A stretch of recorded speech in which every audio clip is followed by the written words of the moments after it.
The Mercedes S-Class glided through the glittering streets of Dubai as Sarah Weber pressed her forehead against the cool window, watching the Burj Khalifa pierce the night sky like a lit needle.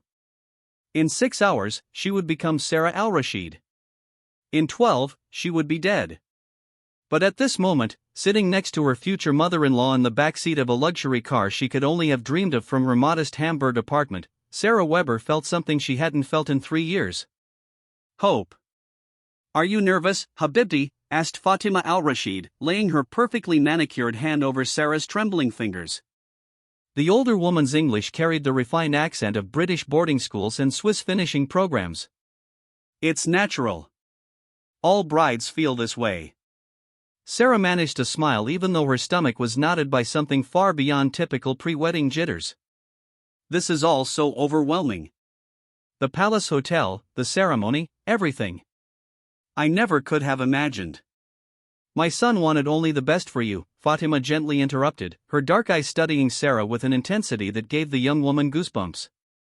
"When Khalid told me he had found an educated, beautiful German girl from a good family, I admit I had my worries.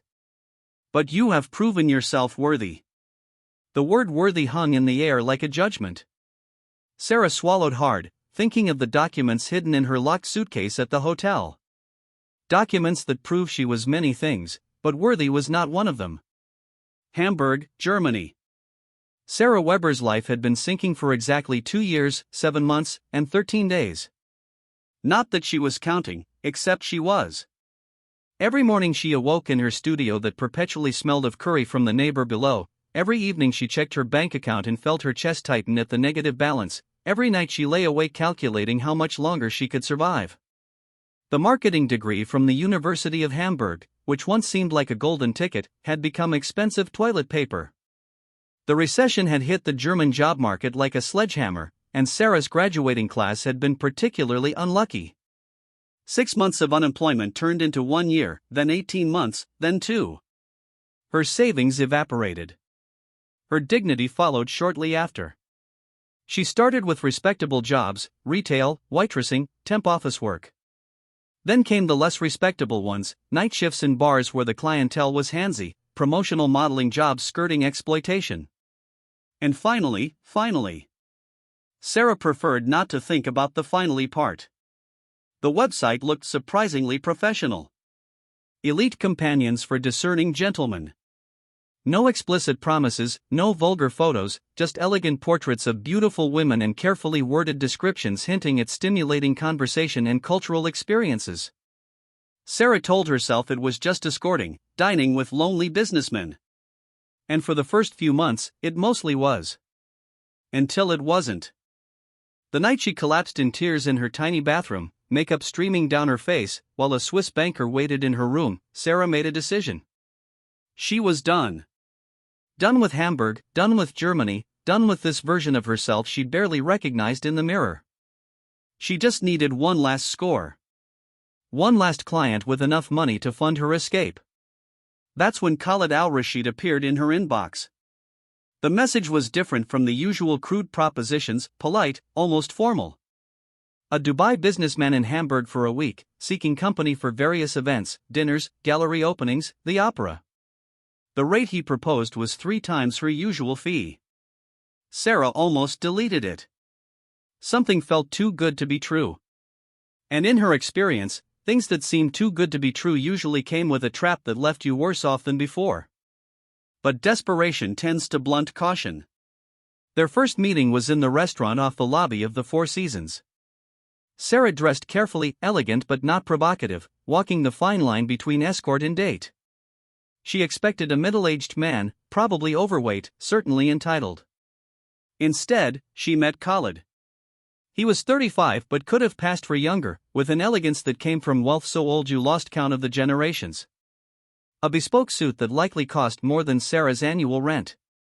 A careful smile revealing perfect teeth and eyes that seemed to see through all her carefully constructed defenses. "Sarah Weber," he said, rising as she approached. His handshake was firm, professional. "Thank you for meeting me. I hope you don't mind, I took the liberty of ordering champagne. The sommelier here is exceptional." They talked for 3 hours about art, the differences between German and Middle Eastern culture. Khalid was funny, humble, genuinely interested in her opinions. He asked about her degree, her ambitions, her dreams. And Sarah, who felt a loneliness far beyond the physical, found herself revealing truths she'd never admitted to anyone. Not all the truths, not the most important ones, but enough that when he asked to see her again the next night, she agreed without hesitation. The week passed like a dream. Khalid was the perfect gentleman, no inappropriate advances, no crass expectations. Just dinners, conversation, and an attentiveness that made Sarah feel, for the first time in years, like someone worth knowing. On their last evening together, over dessert at a Michelin-starred restaurant overlooking the Elbe, Khalid reached across the table and took her hand. "Sarah," he said, his gaze dark and serious, "I must be honest about one thing. This week hasn't been what I expected. You are not what I expected." Sarah's heart clenched. Here it comes, she thought. The reveal, the trap, the moment the fairy tale turns into another nightmare. "I did not come to Hamburg on business," Khalid continued. "I came because I was lost. My father died 6 months ago. He left me the family business, the expectations, the responsibilities. Everyone in Dubai has an opinion on who I should be, who I should marry, how I should live. I felt like I was drowning." He paused, his thumb tracing circles on her palm. "I know what you do, Sarah. I don't judge you. We all do what we must to survive. But I want you to know that this week with you, I wasn't paying for a service. I spent time with someone who made me feel like myself again." Sarah stared at him, unable to speak. It had to be a manipulation. Men like Khalid didn't fall for women like her. But the sincerity in his eyes felt real. "I want to see you again," Khalid said simply. "See you properly. Not as a client, but as Sarah. Would you consider visiting me in Dubai? As a guest. Not as... I want to do this right. I want to get to know you properly." That night, lying in her musty apartment, Sarah made a decision. She could stay in Hamburg, continue her slow descent into degradation, or she could take a chance on something that seemed impossible. 3 weeks later, she flew to Dubai. Courtship in Dubai. If Hamburg had been a dream, Dubai was a fantasy. Khalid had arranged everything: first-class flights, a suite at the Atlantis, a personal driver. For 2 weeks, he showed her his world: desert safaris at sunset, private yacht cruises along the coast, dinners at restaurants booked 6 months in advance. But more than the luxury, Khalid showed her attention, real attention. He asked about her childhood, her complicated relationship with her parents, her dreams beyond mere survival.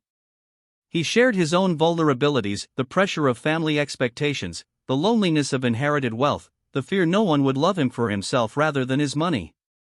"My mother is already interviewing potential candidates," he confessed one night as they sat on the balcony of his penthouse overlooking the illuminated city. "Good Emirati families, suitable pedigrees, strategic alliances. It's all very medieval, very transactional. I don't want a transaction, Sarah. I want something real." Sarah felt her chest tighten with guilt. Nothing about their relationship was real. She was a lie wrapped in designer dresses and borrowed confidence. But Khalid's hand in hers felt solid, genuine, and the voice in her head that usually sounded warnings fell silent. "And what if," Khalid began, then stopped. He took a breath. "Sarah, I know this is incredibly fast. I know we've only known each other for 5 weeks. But I've never felt this way about anyone. What if you stayed? Not as a visitor. As my wife." The proposal hit Sarah like a physical blow. Marriage. To this man who represented everything she'd never imagined having. Security, stability, a chance to become someone new, someone clean. "I can't ask you to decide right now," Khalid continued, misreading her silence as hesitation rather than shock. "But please think about it. You could have a life here. A real life. We could build something together." Sarah should have said no. She should have confessed everything, left, gone back to Hamburg and her sad reality.